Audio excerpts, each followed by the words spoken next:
So next keyword that we are going to study is this. What actually this keyword is, this refers to the implicit parameter inside your class. जो भी हमारा implicit parameter होगा class के अंदर, हम this के through, यानी दो तरह के पैरामीटर्स होते हैं, एक होता है क्लास के अंदर और दूसरा होता है क्लास के बाहर। ठीक है, तो जो क्लास के अंदर होता है उसको हम दिस के थ्रू रेफर करते हैं। ठीक है,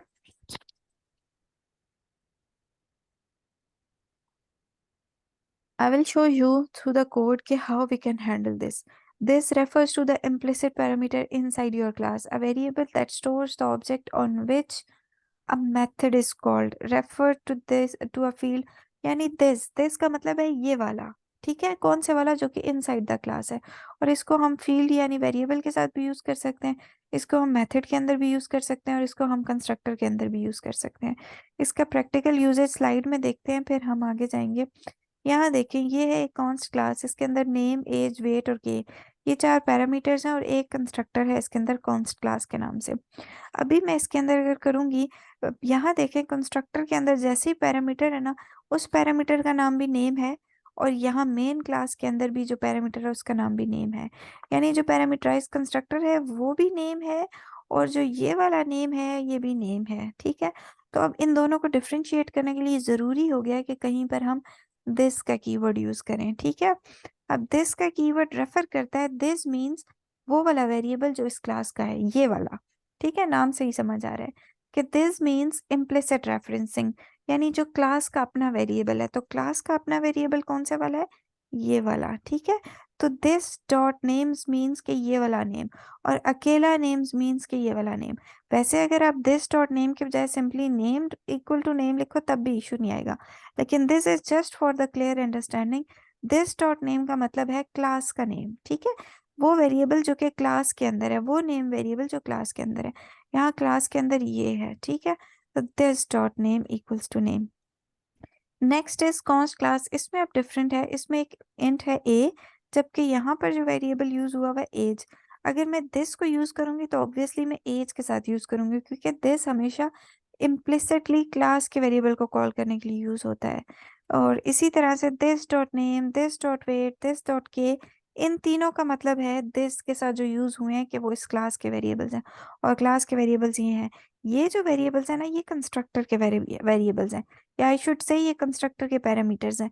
तो इनको हम दिस के साथ रेफर नहीं कर सकते, दिस के साथ हम सिर्फ क्लास की जो चीजें हैं ना उनको रेफर कर सकते हैं। तो थोड़ा सा एक कोड भी देखते हैं। यहाँ देखें, कॉलिंग एन अदर कंस्ट्रक्टर, हम क्या कर रहे हैं यहाँ पर, हम सिंपली ये कर रहे हैं कि एक कंस्ट्रक्टर है, इस कोड को अंडरस्टैंड करें। This is a public class और क्लास का नाम है पॉइंट, दो वेरिएबल्स हैं, एक है एक्स और दूसरा वेरिएबल है वाई। उसके बाद आपने क्या करना है, ये जो हमने पब्लिक प्राइवेट, अगर आपको याद हो, ये हमने एक्सेस स्पेसिफायर्स पढ़े थे। एक्सेस स्पेसिफायर्स हमारी एक्सेसिबिलिटी को कंट्रोल करते हैं कि हम किस लेवल पे कितनी सी डिटेल एक्सेस कर सकते हैं। और आपको याद होगा हमने डिस्कस किया था पब्लिक प्राइवेट प्रोटेक्टेड को। सो ये भी उसी से मिलती जुलती चीज है। So private int x, private int y, public point के अंदर दो पैरामीटर्स आ रहे हैं, 0 और 0। ठीक है, अब ये जो दो पैरामीटर्स हैं 0 0, दिस के साथ सिंपली आपने लिख लिया ब्रैकेट में 0 0, दैट मीन्स वो इस एक्स और वाई को रेफर करेंगे। और ये एक्स एंड वाई क्या होगा, ये एक्स एंड वाई इस क्लास के वेरिएबल्स हैं, यानी उनको आपने 0 से इनिशियलाइज किया है। जैसे अब this dot x equals to x, this dot y equals to y, simply आप कंस्ट्रक्टर के अंदर क्लास के वेरिएबल को एक्सेस करने के लिए दिस यूज करते हैं। सो ये एक्चुअल में था आपकी छोटी सी कहानी, जिसके अंदर हम डिस्कस करते हैं दिस कीवर्ड क्या है। Let's go back to the topic, और यहाँ पर दिस का हम यूज करते हैं। तो दिस को अगर आपने इस केस में यूज करना है तो आप इन चारों वेरिएबल्स के साथ यूज कर सकते हो, this dot x, this dot y, this dot c age, this dot c name. तो यहाँ हम यूज करते हैं दिस डॉट सी एच और यहाँ हम यूज करेंगे दिस डॉट सी नेम। याद रहे, इन के साथ हम यूज नहीं कर सकते, क्यों, क्योंकि ये कंस्ट्रक्टर के पैरामीटर्स हैं और दिस को हम हमेशा क्लास के वेरिएबल्स को इम्प्लिसिटली रेफर करने के लिए यूज करते हैं। पी एक्स पी वाई के साथ हम नहीं यूज कर सकते, हम यूज करेंगे दिस डॉट एक्स और हम यूज करेंगे यहाँ दिस डॉट वाई। ठीक है, तो क्लास के वेरिएबल्स को रेफर करने के लिए हम दिस यूज करते हैं, और बाकी इसका कोई फंक्शन नहीं है, कोई चेंज नहीं है, एज इट इज कॉन्सेप्ट है, सिर्फ छोटी सी एक चीज। Now the we are coming towards the last topic, that is constructor overloading. Now what actually a constructor overloading is? Constructor overloading बिल्कुल वही चीज है जो हम ऑलरेडी पढ़ चुके हैं, सिर्फ टॉपिक का नाम हमें नहीं पता था। अभी हम उस टॉपिक का नाम देखते हैं। ओवरलोडिंग का मतलब ये होता है, एक क्लास के अंदर जब आप मल्टीपल चीजें लोड कर लो, ठीक है। और ओवरलोडेड कंस्ट्रक्टर का मतलब ये है, एक क्लास के अंदर आपने मल्टीपल टाइप के कंस्ट्रक्टर्स को ओवरलोड कर लिया है। एक क्लास के अंदर मल्टीपल टाइप ऑफ कंस्ट्रक्टर। क्या यहाँ पर आपके ख्याल में मल्टीपल टाइप्स ऑफ कंस्ट्रक्टर्स हैं? एक टाइप डिफॉल्ट कंस्ट्रक्टर, दूसरा जिसमें एक स्ट्रिंग, दूसरा इंटीजर, तीसरा जिसमें दोनों integer. So yes, these are overloaded constructors, because एक क्लास के अंदर हमने मल्टीपल कंस्ट्रक्टर्स को ओवरलोड कर लिया है। So yes, of course this is an example of overloaded constructor, और ये मौजूद है ओवरलोडेड कंस्ट्रक्टर के अंदर। और ये एग्जांपल होगी किसकी? Overloaded constructor. कंस्ट्रक्टर सिंपली एक क्लास के अंदर जब आप मल्टीपल डाल देते हो, दैट मीन्स कंस्ट्रक्टर ओवरलोडिंग, कि आपने एक ही क्लास में बहुत सारे कंस्ट्रक्टर्स डाल दिए हैं। पैरामीटराइज्ड भी हैं, नॉन पैरामीटराइज्ड भी हैं, और पैरामीटराइज्ड में भी टाइप का डिफरेंस है। So this is parameterised constructor, this is non-parameterized constructor, or this is parameterized with different parameters, and this is parameterized with different parameters. So yes, this is an example of overloaded constructors या constructor overloading. So that was all about constructors. अब किसी का question है तो do ask, वरना हम एक exercise करेंगे इसके ऊपर।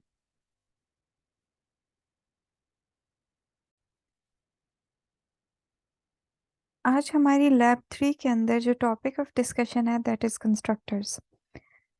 कंस्ट्रक्टर क्या होता है, आज हम थ्रू आउट यही डिस्कस करते रहे हैं। कंस्ट्रक्टर जो फंक्शन से थोड़ा बहुत मिलता जुलता होता है, और नॉर्मली ये उस वक्त कॉल होता है जैसे ही क्लास का ऑब्जेक्ट बनता है, यानी उस ऑब्जेक्ट को मेमोरी एलोकेट होती है, वैसे ही कंस्ट्रक्टर बन जाता है। और ये स्पेशल टाइप ऑफ मेथड है जो कि ऑब्जेक्ट को इनिशियलाइजेशन के लिए यूज होता है, और इसका पर्पस ये है कि कंस्ट्रक्टर्स के थ्रू हम वेरिएबल्स की भी इनिशियलाइजेशन करते हैं, ठीक है। जो डिफरेंस है कंस्ट्रक्टर और मेथड के अंदर, वो सिर्फ और सिर्फ ये है कि कंस्ट्रक्टर का नाम हमेशा सेम होना चाहिए क्लास नेम के, ये भी आपको पता है। और सेकंड चीज ये है कि कंस्ट्रक्टर की रिटर्न टाइप कोई भी नहीं होती। When a constructor is called, एक कंस्ट्रक्टर कॉल कब होता है? आपने देखा है, जैसे ही आप न्यू कीवर्ड लिखते हो या जैसे ही आपका ऑब्जेक्ट इनिशियलाइज होता है, वैसे ही एक कंस्ट्रक्टर ऑटोमेटिकली कॉल हो जाता है। और वो कंस्ट्रक्टर जो ऑटोमेटिकली कॉल होता है, वो होता है डिफॉल्ट कंस्ट्रक्टर, ठीक है। Now why do we call it constructor? ये कंस्ट्रक्टर होता क्यों है?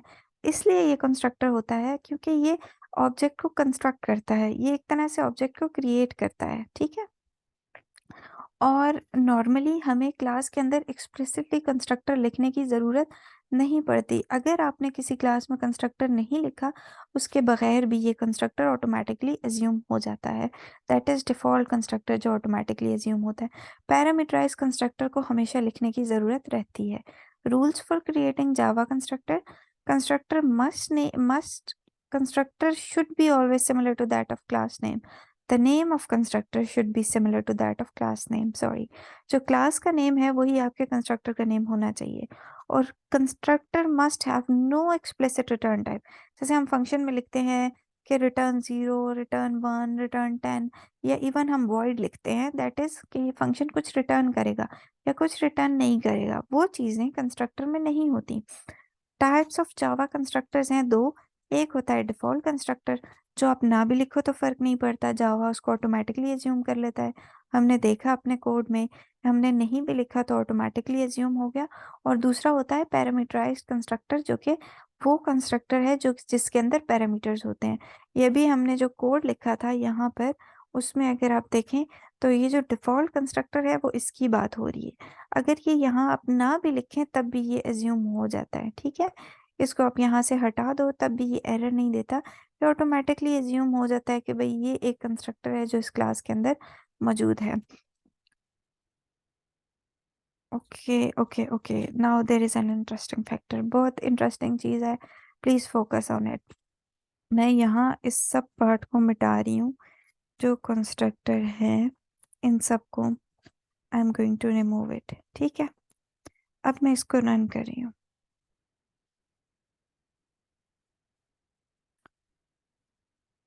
um, I will call on line 17।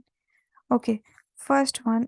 अब इस क्लास के अंदर से मैं यहाँ से लेके, आई सपोज कि ये कमेंट आउट करेगा, यहाँ से लेके यहाँ तक मैंने सारा कुछ कमेंट आउट कर दिया।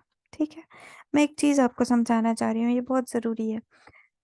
यहाँ आपने कंस्ट्रक्टर एक लिखा है, डिफ़ॉल्ट कंस्ट्रक्टर, ठीक है, और आपने यहाँ डिफ़ॉल्ट कंस्ट्रक्टर को डिफाइन नहीं किया, तो ये आपको यहाँ पर कोई भी एरर नहीं देगा, ये स्मूथली एग्जीक्यूट हो जाएगा। देखिए ये स्मूथली एग्जीक्यूट हुआ, इसने कोई एरर नहीं दिया। ठीक है, इसका मतलब ये हुआ कि डिफ़ॉल्ट कंस्ट्रक्टर आप यहाँ ना भी डिफाइन करें तो इट डज नॉट मैटर, लेकिन देयर इज़ अ लिमिटेशन। अगर आपने डिफ़ॉल्ट कंस्ट्रक्टर यहाँ डिफाइन नहीं किया और उसके बजाय पैरामीटराइज्ड कंस्ट्रक्टर सारे डिफाइन किए हैं, तो फिर डिफ़ॉल्ट कंस्ट्रक्टर ना लिखे जाने पर वो एरर देगा। I will repeat it again. अगर आपने कंस्ट्रक्टर यहाँ सिर्फ डिफ़ॉल्ट लिखा हुआ है और नीचे उसको डिफाइन नहीं किया तो वो एरर नहीं देगा, लेकिन अगर आपने डिफ़ॉल्ट भी लिखे हैं, पैरामीटराइज्ड भी, और नीचे पैरामीटराइज्ड आपने लिखे हुए हैं, डिफ़ॉल्ट स्किप कर दिए, तो वो आपको एरर देगा। मेक श्योर कि अगर आपने पैरामीटराइज्ड लिखे हैं तो फिर डिफ़ॉल्ट भी आप ज़रूर लिखो। ठीक है, क्योंकि ऑटोमेटिकली अभी ये एरर दे रहा है।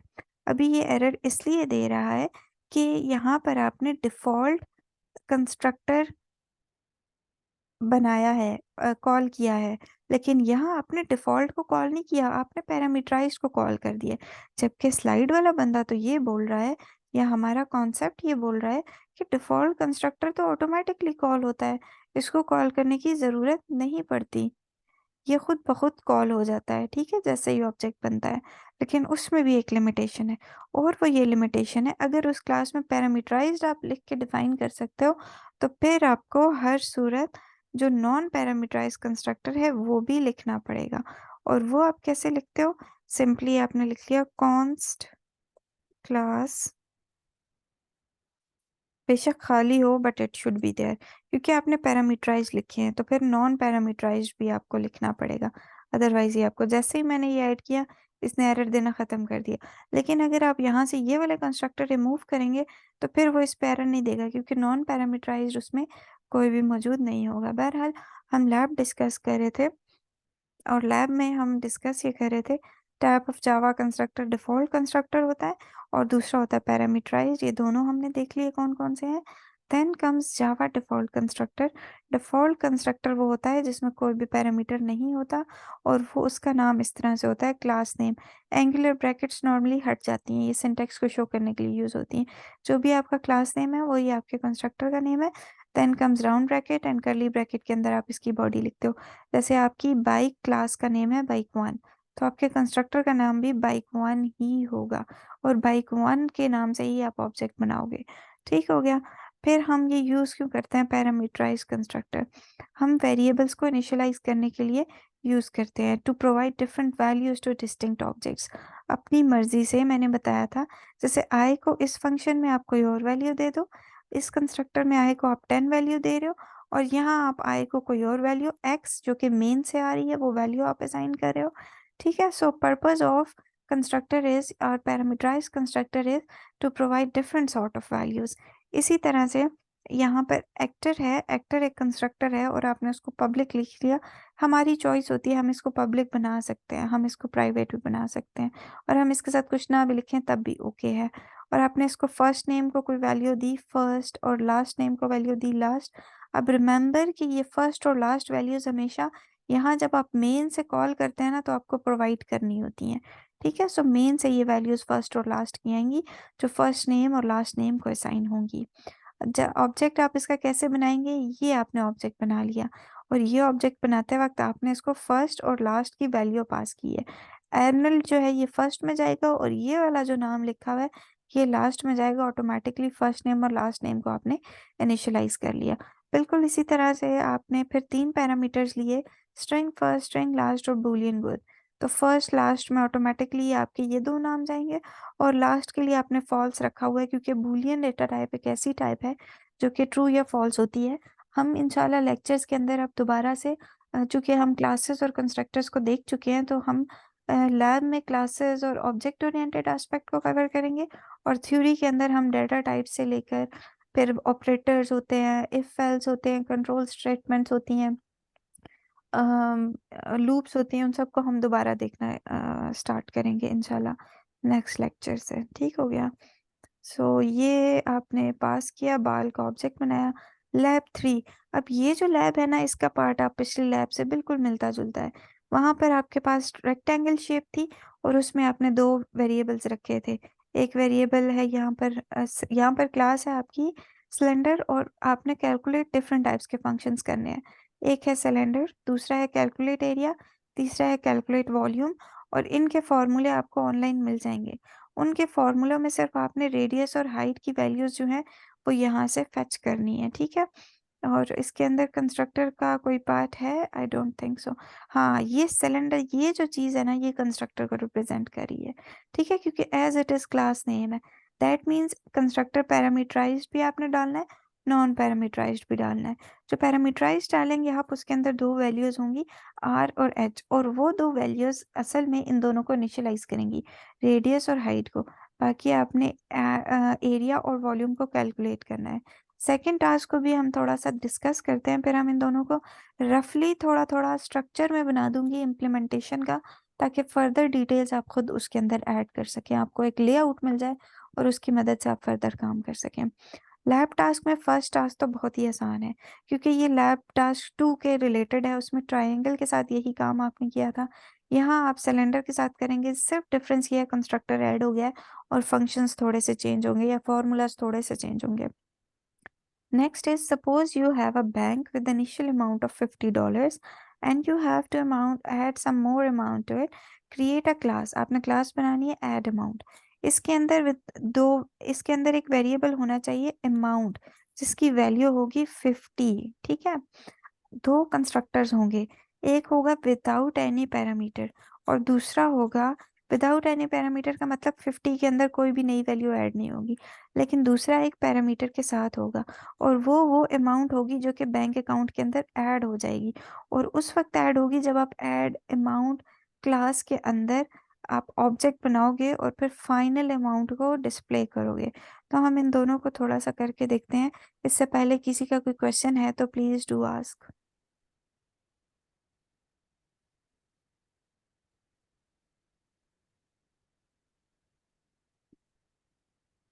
यहाँ से मैं इसको स्टार्ट करती हूँ। फर्स्ट क्लास के अंदर तो चीज़ें बहुत ही सिंपल हैं। हेलो वर्ड वाली क्लास बनी रहने देते हैं। हम अपनी मर्जी से क्लास CYLINDER सिलेंडर बनाते हैं। ठीक है। और उसके अंदर हमें दो वेरिएबल्स चाहिए, देख लो कौन कौन से हैं। एक वेरिएबल है हमारे पास इंट रेडियस और दूसरा है इंट हाइट के नाम से। और फिर ये दो फंक्शंस हैं, और एक इसके अंदर है कंस्ट्रक्टर, int radius और int height, int radius semicolon int height semicolon. और यहाँ आप लिखोगे एक फंक्शन के से पहले है सिलेंडर, और आपको पता है यहाँ इसके अंदर एक नॉन पैरामीटराइज्ड भी होगा, क्योंकि जब आप पैरामीटराइज्ड बनाने जा रहे हो तो फिर आपको नॉन पैरामीटराइज्ड भी लिखना पड़ेगा। और इसी के अंदर हम पैरामीटराइज बनाएंगे, उसको मैं कहती हूँ int r comma int h. ठीक है। ये हो गया पैरामीटराइज, ऊपर वाला था नॉन पैरामीटराइज। यहाँ पर हम करेंगे हाइट इक्वल्स टू आर, और यहाँ हम करेंगे radius equals to r, sorry there is a mistake, height equals to h and radius equals to r. अब इसके बाद आपने दो फंक्शंस इसमें ऐड करने हैं, और एक है कैलकुलेट एरिया, दूसरा है कैलकुलेट वॉल्यूम। वॉइड वॉइड भी कर सकते हैं, इंट भी रिटर्न कर सकते हैं, आपकी मर्जी। कैलकुलेट एरिया, इसके अंदर कोई पैरामीटर्स आपको चाहिए होंगे ऑफ कोर्स, वो आपने देखने हैं। और दूसरा मैं यहाँ पे बना रही हूँ वॉइड कैलकुलेट वॉल्यूम। आपने इनके फंक्शंस देखने हैं कि सिलेंडर का एरिया और वॉल्यूम का फंक्शन कौन सा होता है, और वो आपने इसके अंदर डाल देने हैं। आई सपोज कि कोई होता है एरिया कैलकुलेट करने के लिए, मुझे नहीं पता क्या फंक्शन होता है। Area of cylinder formula, Google से पूछते हैं, वो हमें बताएगा। ये है भाई इसका फॉर्मूला, एरिया ऐसे कैलकुलेट होता है। ये इसको मैं यहाँ से कॉपी करती हूँ और इसको हम यहाँ फिल कर देंगे। हम देखते हैं कि ये हम कैसे इम्प्लीमेंट कर सकते हैं। ठीक है, पाई के मतलब है आपने यहाँ पर मल्टीप्लाई करना है या तो 22/7, लेकिन हम एक बात याद रखें, हम रिजल्ट अगर इंट में ले रहे हैं ना, क्योंकि सारी वैल्यूज इंट हैं, या तो आप इसको यहाँ पे कर लो double result R equals to, फिर पाई की वैल्यू डायरेक्ट ऐड कर लो, दैट इज 3.14। 2 × 3.14 ब्रैकेट के बजाय ना यहाँ आप इसको स्टैरिक लगा लो। 2 asterisk 3 × 0.14 asterisk r asterisk h, आर और एच के बजाय आप कर लोगे radius asterisk height asterisk pi के बजाय फिर से आपने इसको स्टैरिक करना है, और ब्रैकेट्स लगाते हैं तो ज़्यादा बेहतर हो जाएगा। ब्रैकेट्स लगा के करें ताकि उसको प्रेफरेंस पता चल जाए पहले क्या कैलकुलेट होगा। 3.14 into asterisk r square, that means r multiplied by r semicolon. ठीक है, और फिर आपने सिस्टम डॉट आउट में आर की वैल्यू प्रिंट करनी है। System dot out dot println, और इसमें आपने आर प्रिंट कर दिया सेमीकोलन। ठीक हो गया। सो इट्स ग्रेट यहाँ तक।